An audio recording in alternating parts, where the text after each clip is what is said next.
Hello yogis, welcome to my practice. In this quick tutorial, I'd like to show you a few neck stretches you can try on your own at any time of your day.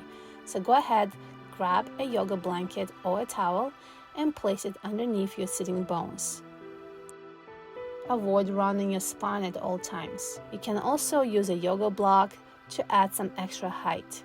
This way you keep your spine straight and open chest. Sit on the edge of the block and close your eyes, have a big smile. Maybe wiggle off your body, releasing any tension. Maybe come to hand gesture, mudra, to manifest intentions. Just holding here on your own in stillness. Deep breaths through your nose. Exhale, tilt your head back and down. Inhale, forward. Exhale, back and down. Few more rounds on your own. You may go faster or slower.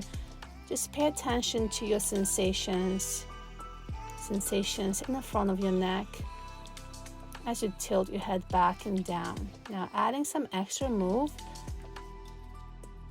Bring your head all the way down, center and back. Exhale, bring your head to your left shoulder. Bow it forward and draw half a circle to the front and exhale up.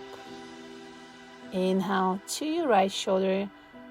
Draw a circle by bowing your head forward, front and up. Inhale here. Exhale, tilt your head back and down. Spend here a few breaths on your own and gently come to neutral position. Come into hand gesture, mudra, prayer hand. To end your practice, close your eyes. Maybe spend a few breaths in stillness. Maybe read your prayer. Maybe reconnect with your intention. Just breathing here. And when you're ready to end your practice, bring your hands to your third eye center and gratitude, bowing forward. Namaste. I hope you enjoyed this quick tutorial on neck stretches. Let me know if you enjoyed it. And until next time, take care.